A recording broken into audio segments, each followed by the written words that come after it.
स्वागत है आपका इंफ्रा गाइड में। जैसा कि आपको पता है कि हमारा देश काफ़ी तेज गति से विकास कर रहा है और वर्तमान में यह दुनिया की फास्टेस्ट ग्रोइंग मेजर इकोनॉमी बन चुका है और 2047 तक भारत को विकसित देश बनाने का लक्ष्य हमारे प्रधानमंत्री जी द्वारा रखा गया है।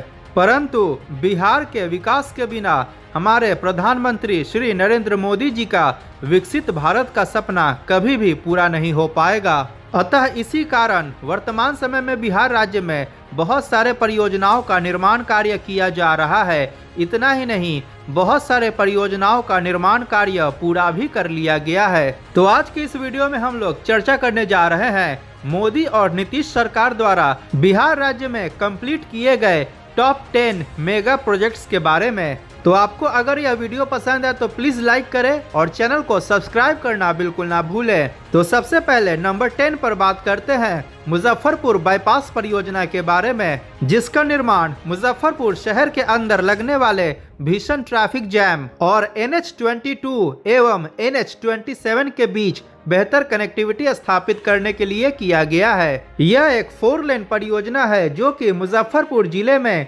हाजीपुर मुजफ्फरपुर NH22 पर मधौल गांव के पास से शुरू होती है और पकड़ी इस्माइल, रामधारी चौक, चिकनौता, मधुबन जगदीश होते हुए सदतपुर के पास NH27 पर जाकर समाप्त होती है और इस परियोजना की कुल लंबाई 17 किलोमीटर है। 2010 में इस 4 लेन परियोजना के निर्माण कार्य को मंजूरी मिली और 2012 में इस परियोजना का निर्माण कार्य शुरू किया गया। परंतु जमीन अधिग्रहण में हुए विलंब और लीगल डिस्प्यूट्स के कारण इस परियोजना के निर्माण में काफी विलंब हुआ और बहुत सारे कोर्ट केसेस के कारण इस परियोजना के निर्माण कार्य को लगभग 6 सालों तक हॉल्ट कर दिया गया और अंततः आगे चलकर 2021-22 में इस परियोजना के निर्माण कार्य को फिर से प्रारंभ किया गया और 2025 में इसके निर्माण कार्य को पूरा कर लिया गया। यह परियोजना national highways authority of India अर्थात NHAI के अधीन आता है, लेकिन 11 अक्टूबर 2025 को इसका उद्घाटन बिहार के मुख्यमंत्री श्री नीतीश कुमार द्वारा किया गया। इस परियोजना का निर्माण बिल्ड, ऑपरेट एंड ट्रांसफर अर्थात BOT बेसिस पर किया गया है और इसका निर्माण कार्य को पटना हाईवे प्रोजेक्ट्स लिमिटेड द्वारा पूरा किया गया है। इस 16.87 किलोमीटर लंबे परियोजना के जमीन अधिग्रहण और निर्माण कार्य में कुल मिलाकर 415 करोड़ रुपए खर्च किया गया है। अब नंबर 9 पे बात करते हैं मीठापुर माहौली 4 लेन एलिवेटेड हाईवे प्रोजेक्ट के बारे में, जिसका निर्माण पटना शहर के अंदर बेहतर कनेक्टिविटी स्थापित करने के लिए किया गया है। यह परियोजना मीठापुर ओवरब्रिज से शुरू होकर सिपारा, परसा होते हुए माहौली के पास जाकर समाप्त होगी और इतना ही नहीं, फेज 2 के अंतर्गत इस परियोजना को पुनपुन तक एक्सटेंड किया जा रहा है और इसको मीठापुर माहौली पुनपुन कॉरिडोर के नाम से भी जाना जाता है और वर्तमान समय में इसके फेज 1 का निर्माण कार्य पूरा कर लिया गया है और फेज 2 का निर्माण कार्य किया जा रहा है एवं फेज 1 और फेज 2 दोनों को मिलाकर पूरे परियोजना की कुल लंबाई लगभग 13 किलोमीटर के आसपास है और पूरे परियोजना के अंतर्गत एलिवेटेड और 8 ग्रेड 4 लेन हाईवे का निर्माण किया जा रहा है। वर्तमान समय में इसके फेज 1 जिसकी लंबाई 8.86 किलोमीटर है, इसका निर्माण कार्य पूरा कर लिया गया है जो कि सिपारा से माहौली तक है और इसके अंतर्गत 6.43 किलोमीटर लंबे 4 लेन एलिवेटेड हाईवे का भी निर्माण किया गया है। इस परियोजना के निर्माण से पटना न्यू बाईपास से पुनपुन, जहानाबाद और गया तक की यात्रा काफी आसान हो गई है और पहले के हाईवे में बहुत सारे रेलवे फाटक होने के कारण लोगों को निरंतर भीषण जाम का सामना करना पड़ता था, लेकिन अब एलिवेटेड कॉरिडोर बन जाने के कारण लोगों को रेलवे फाटक से भी छुटकारा प्राप्त हो चुका है। इस परियोजना के निर्माण की आधारशिला बिहार के मुख्यमंत्री श्री नीतीश कुमार द्वारा 22 सितंबर 2020 को रखी गई थी। यह बिहार राज्य सरकार का प्रोजेक्ट है और इसके फेज 1 का निर्माण कार्य 2025 में पूरा कर लिया गया और 16 जून 2025 को इसका उद्घाटन बिहार के मुख्यमंत्री नीतीश कुमार द्वारा किया गया। परियोजना के अंतर्गत noise barriers, drainage, street lights, anti glare screens, CCTV cameras इत्यादि को भी इंस्टॉल किया गया है। वर्तमान में इस परियोजना के फेज 2 का निर्माण कार्य किया जा रहा है, जिसमें मीठापुर से सिपारा तक 2.1 किलोमीटर लंबे 4 लेन एलिवेटेड रोड का निर्माण किया जा रहा है और माहौली से पुनपुन तक 2.2 किलोमीटर लंबे एट ग्रेड 4 लेन हाईवे का निर्माण किया जा रहा है। पूरे परियोजना के निर्माण में लगभग 1400 करोड़ रुपए खर्च किया जा रहा है और इसका निर्माण एफकॉन्स इंफ्रास्ट्रक्चर लिमिटेड द्वारा किया जा रहा है। उम्मीद है कि बहुत ही जल्द इसका फेज 2 भी पूरी तरह से बनकर तैयार कर लिया जाएगा।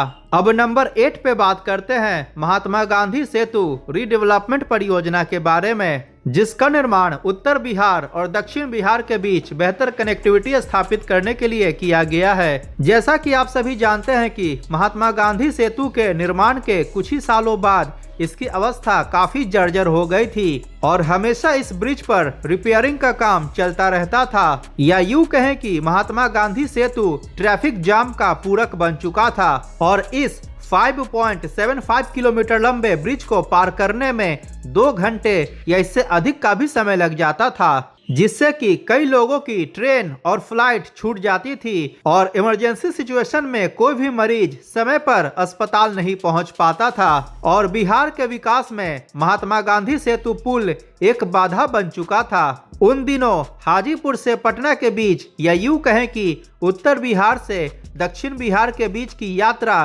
काफी मुश्किल हो गई थी। महात्मा गांधी सेतु का पुराना स्ट्रक्चर 1987 में बनकर तैयार हुआ था और 1992 में अर्थात उद्घाटन के लगभग 5 वर्षों बाद ही इस पुल की अवस्था जर्जर होने लगी और उसके बाद से इस ब्रिज पर रिपेयरिंग का कभी ना खत्म होने वाला सिलसिला प्रारंभ हुआ और अंततः 2016 में महात्मा गांधी सेतु के रिकंस्ट्रक्शन की योजना बनाई गई और जून 2017 में इसका पुनः निर्माण कार्य प्रारंभ किया गया। 31 जुलाई 2020 को इसके पुनः निर्मित किए गए वेस्टर्न 2 लेन का उद्घाटन हमारे देश के सड़क परिवहन मंत्री श्री नितिन गडकरी द्वारा किया गया और 7 जून 2022 को इसके बाकी के पूर्वी दोनों लेन का उद्घाटन नितिन गडकरी द्वारा किया जा चुका है और इसके बाद से इस 5750 मीटर लंबे अर्थात 5.75 किलोमीटर लंबे पुल को पार करने में मात्र 10 मिनट का समय लगता है। महात्मा गांधी सेतु का निर्माण गंगा नदी के ऊपर NH-22 पर किया गया है। इस परियोजना के पुनर्निर्माण के दौरान इसके सुपर स्ट्रक्चर को फिर से बनाया गया है और इसके सुपर स्ट्रक्चर को पुराने पिलर पर ही रखा गया है। इस पुल के निर्माण में स्टील के स्ट्रक्चर का उपयोग किया गया है, जो कि इस ब्रिज को और भी ज्यादा मजबूत और पहले की अपेक्षा ज्यादा लोड कैरी करने में सक्षम बनाता है। महात्मा गांधी सेतु रीडेवलपमेंट प्रोजेक्ट में लगभग 1742 करोड़ रुपए खर्च किया गया है। इसका निर्माण EPC मोड पर किया गया है और इसको एफकॉन्स इंफ्रास्ट्रक्चर लिमिटेड द्वारा तैयार किया गया है। अब नंबर 7 पे बात करते हैं JP गंगा पथ के बारे में, जिसको कि आम बोलचाल की भाषा में पटना का मरीन ड्राइव के नाम से भी जाना जाता है। इस परियोजना का निर्माण गंगा नदी के समानांतर किया गया है और यह बिहार के मुख्यमंत्री श्री नीतीश कुमार जी का ड्रीम प्रोजेक्ट था। JP गंगा पथ पटना के दीघा से शुरू होकर LCT Ghat, AN Sinha institute, PMCH, Krishna Ghat, Gai Ghat, Kangan Ghat, Patna घाट होते हुए दीदारगंज के पास फतुहा मार्ग पर जाकर समाप्त होती है। यह एक 4 लेन हाईवे परियोजना है और इसकी कुल लंबाई 20.5 किलोमीटर है। इस परियोजना का 6.5 किलोमीटर लंबा भाग, जो कि दीघा से AN सिन्हा इंस्टीट्यूट तक है, इसको एट ग्रेड यानी कि जमीन पर बनाया गया है और AN सिन्हा इंस्टीट्यूट से दीदारगंज तक का भाग एलिवेटेड बनाया गया है और इसके एलिवेटेड भाग की लंबाई लगभग 14 किलोमीटर है। इस परियोजना का शिलान्यास बिहार के मुख्यमंत्री श्री नीतीश कुमार द्वारा वर्ष 2013 में किया गया था। इस परियोजना के फेज 1 का निर्माण कार्य 24 जून 2022 को पूरा किया गया, जिसकी लंबाई लगभग 7.5 किलोमीटर थी, जो कि दीघा से पीएमसीएच के बीच है और इसका उद्घाटन बिहार के मुख्यमंत्री नीतीश कुमार द्वारा किया गया। इस परियोजना के सेकंड फेज का उद्घाटन, जिसकी लंबाई लगभग 4.5 किलोमीटर के आसपास है, जो कि पटना मेडिकल कॉलेज हॉस्पिटल से गाय घाट के बीच है, इसका उद्घाटन 14 अगस्त 2023 को किया गया और इसके तीसरे एवं आखिरी फेज का उद्घाटन, जिसकी लंबाई लगभग 8.5 किलोमीटर के आसपास है, जो कि गाय घाट से लेकर दीदारगंज तक है, इसका उद्घाटन 10 अप्रैल 2025 को किया गया। पूरे परियोजना के निर्माण में लगभग 3,831 करोड़ रुपए खर्च किया गया है।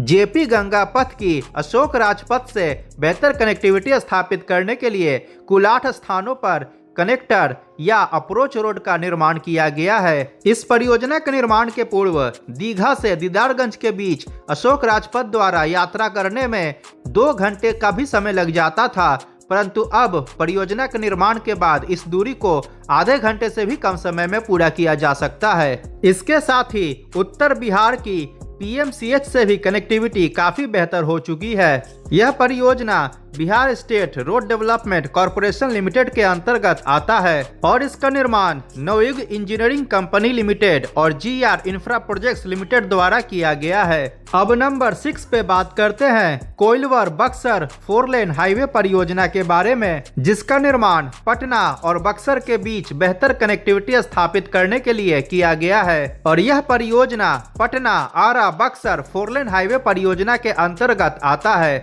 जो कि एक ग्रीनफील्ड और ब्राउनफील्ड हाईवे परियोजना है और इसकी कुल लंबाई 125 किलोमीटर है। वर्तमान समय में इस हाईवे परियोजना के कोइलवर से बक्सर, जिसकी लंबाई 92 किलोमीटर है, इसका निर्माण कार्य पूरा हो चुका है, जिसका उद्घाटन श्री नितिन गडकरी द्वारा 14 नवंबर 2022 को किया गया और वर्तमान समय में पटना से कोइलवर तक के हाईवे का निर्माण कार्य किया जा रहा है। यह परियोजना नेशनल हाईवे नंबर 922 के अंतर्गत आता है और इसी परियोजना के अंतर्गत कोइलवर में सोन नदी के ऊपर 6 लेन के न्यू कोइलवर ब्रिज का भी निर्माण किया गया है। यह हाईवे परियोजना पटना से शुरू होकर बिहटा, कोइलवर, आरा, बिहिया, ब्रह्मपुर, बक्सर होते हुए उत्तर प्रदेश के बलिया जिले के भरौली गांव के पास जाकर समाप्त होती है। परियोजना के अंतर्गत ही बक्सर और भरौली के बीच गंगा नदी के ऊपर एक ब्रिज का भी निर्माण किया गया है। कोइलवर बक्सर हाईवे परियोजना का निर्माण कार्य जुलाई 2017 में शुरू किया गया था। इस परियोजना के निर्माण के पूर्व पटना से बक्सर के बीच की यात्रा को पूरा करने में लगभग 5 घंटे का समय लगता था, परंतु अब इस दूरी को मात्र 2 घंटे में पूरा किया जाता है। इसके साथ ही पटना से लखनऊ, आगरा और दिल्ली के बीच की यात्रा भी काफी आसान हो गई है। कोइलवर से बक्सर 92 किलोमीटर लंबे परियोजना के निर्माण में लगभग 1507 करोड़ रुपए खर्च किया गया है। परियोजना के हाईवे का निर्माण पीएनसी इंफ्राटेक लिमिटेड द्वारा किया गया है और इसके सभी पुल पुलियों का निर्माण SP Singla constructions private limited द्वारा किया गया है। अब नंबर 5 पे बात करते हैं कच्ची दरगाह बिदुपुर ब्रिज परियोजना के फेज 1 के बारे में। कच्ची दरगाह बिदुपुर ब्रिज एक 6 लेन का हाईवे ब्रिज है, जिसका निर्माण पटना के कच्ची दरगाह और वैशाली जिले के बिदुपुर के बीच किया जा रहा है और इस पूरे ब्रिज की लंबाई 9.76 किलोमीटर है। इसके साथ ही परियोजना के अंतर्गत 13.24 किलोमीटर लंबे 4 लेन के अप्रोच रोड का भी निर्माण किया जा रहा है। अतः ब्रिज और अप्रोच रोड को मिलाकर इस पूरे परियोजना की कुल लंबाई 23 किलोमीटर हो जाती है। इस ब्रिज के निर्माण से उत्तर बिहार और दक्षिण बिहार के बीच कनेक्टिविटी और भी ज्यादा बेहतर हो जाएगी। अगस्त 2015 में इस परियोजना के निर्माण की आधारशिला रखी गई। इसका निर्माण कार्य जुलाई 2017 में प्रारंभ किया गया और 2025 में इसके फेज 1 का निर्माण कार्य, जो कि कच्ची दरगाह से राघोपुर के बीच है, इसका निर्माण कार्य पूरा कर लिया गया है और इसका उद्घाटन 23 जून 2025 को श्री नीतीश कुमार द्वारा किया गया। इसके कारण पटना से राघोपुर दियारा की कनेक्टिविटी काफी बेहतर हो गई है।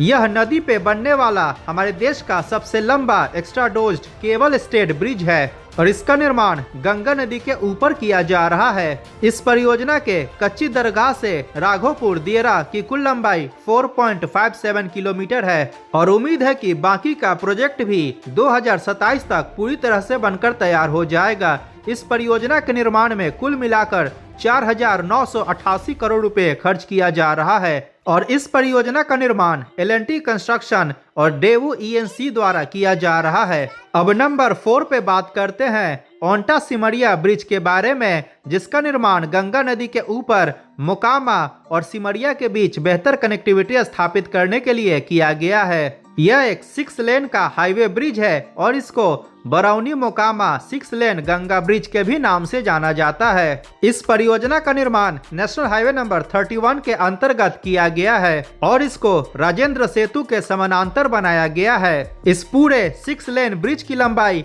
1.865 किलोमीटर है। इसके साथ ही परियोजना के अंतर्गत अप्रोच रोड का भी निर्माण किया गया है। अतः ब्रिज और अप्रोच रोड दोनों को मिलाकर पूरे परियोजना की लंबाई 8.15 किलोमीटर है। इस परियोजना के निर्माण की आधारशिला अक्टूबर 2017 में प्रधानमंत्री श्री नरेंद्र मोदी द्वारा रखी गई थी। इसके निर्माण में 1,870 करोड़ रुपए खर्च किया गया और इसका उद्घाटन प्रधानमंत्री श्री नरेंद्र मोदी द्वारा 22 अगस्त 2025 को किया गया। परियोजना का engineering design SP Singla constructions private limited द्वारा किया गया है और इसका निर्माण वेलस्पोन इंटरप्राइजेज लिमिटेड द्वारा किया गया है। इस ब्रिज के निर्माण से मोकामा से सिमरिया के बीच की यात्रा को मात्र 10 मिनट में पूरा किया जा सकता है, जिसको कि पहले पूरा करने में लगभग 1 घंटे का समय लग जाता था। अतः इसके निर्माण से उत्तर बिहार और दक्षिण बिहार के बीच कनेक्टिविटी और भी ज्यादा बेहतर हो गई है। अब नंबर 3 पे बात करते हैं बख्तियारपुर मोकामा 4 लेन हाईवे परियोजना के बारे में, जिसका निर्माण पटना से मोकामा के बीच और पटना से बरौनी बेगूसराय के बीच बेहतर कनेक्टिविटी स्थापित करने के लिए किया गया है। यह एक ग्रीनफील्ड हाईवे परियोजना है जो कि बख्तियारपुर से शुरू होकर बाढ़ के दक्षिण से होते हुए मोकामा में जाकर समाप्त होती है और इसकी कुल लंबाई 44.6 किलोमीटर है। यह परियोजना NH 31 के अंतर्गत आता है। इस परियोजना के निर्माण की आधारशिला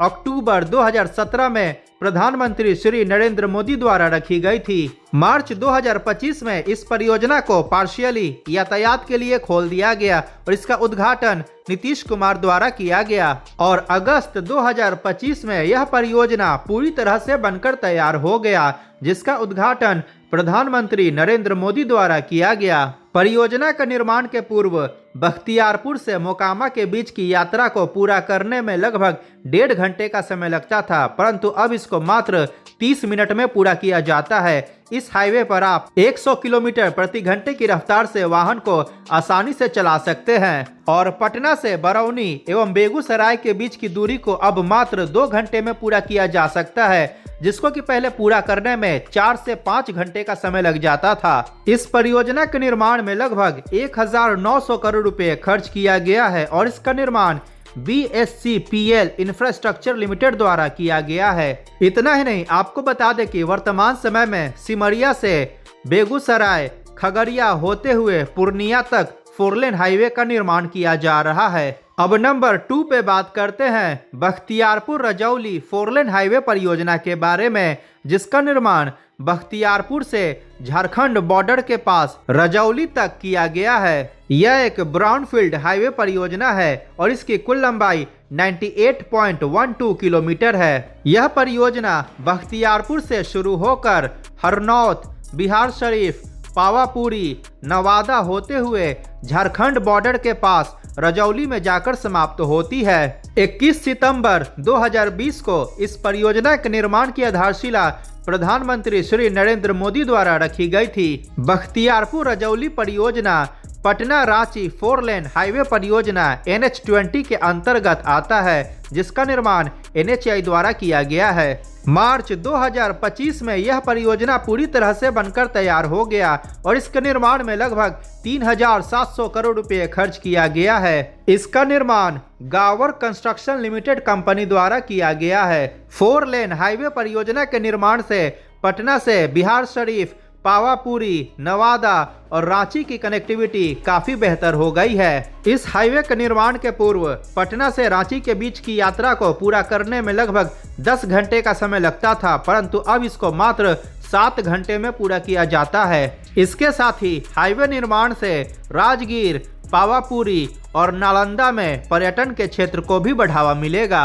अब नंबर 1 पे बात करते हैं पटना गया डोभी 4 लेन हाईवे परियोजना के बारे में। आप लोग सोच रहे होंगे कि मैंने पटना मेट्रो को शामिल क्यों नहीं किया, तो आपको बता दें कि पटना मेट्रो का मात्र 4.3 किलोमीटर लंबा सेक्शन ही अभी उद्घाटन किया गया है, जबकि पूरे पटना मेट्रो परियोजना की कुल लंबाई लगभग 32.5 किलोमीटर है और अभी जो 4.3 किलोमीटर लंबे सेक्शन का उद्घाटन किया गया है इसमें मात्र 3 मेट्रो स्टेशन है, जो कि न्यू ISBT, 0 माइल और भूतनाथ है। तो मेरे हिसाब से पटना मेट्रो अभी भी इनकम्प्लीट है और बहुत सा काम होना बाकी है। तो जब पटना मेट्रो परियोजना का कोई मीनिंगफुल कॉरिडोर बनकर तैयार हो जाएगा तो उसकी चर्चा आने वाले वीडियो में अवश्य करेंगे। तो अब बात करते हैं पटना गया डोभी 4 लेन हाईवे परियोजना के बारे में, जिसका निर्माण नेशनल हाईवे नंबर 22 के अंतर्गत किया गया है और इस पूरे परियोजना की कुल लंबाई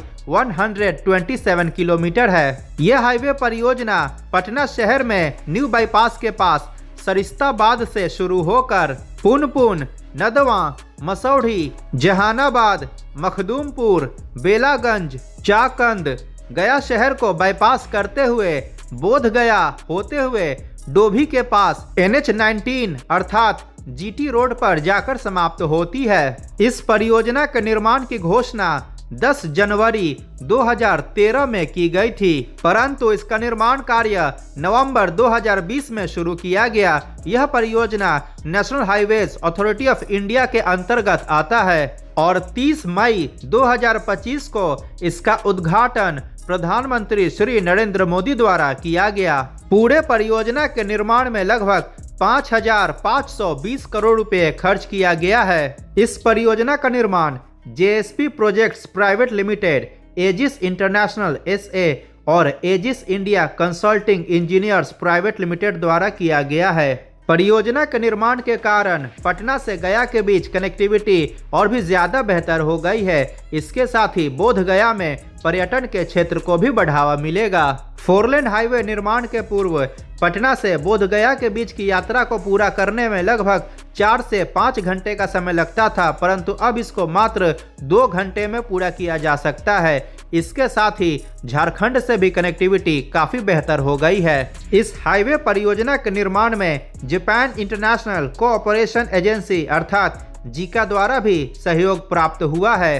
अतः ये था बिहार राज्य में हाल में ही कंप्लीट किए गए टॉप 10 परियोजनाओं के बारे में जानकारी। निश्चित तौर पे इन परियोजनाओं के निर्माण के कारण बिहार राज्य को आर्थिक और सामाजिक तौर पे काफी लाभ मिलेगा और रोजगार के नए अवसर भी उत्पन्न होंगे। अगर वीडियो पसंद आया हो तो प्लीज लाइक करें और चैनल को सब्सक्राइब करना बिल्कुल ना भूलें। मिलते हैं अगली वीडियो में। जय हिंद, वंदे मातरम।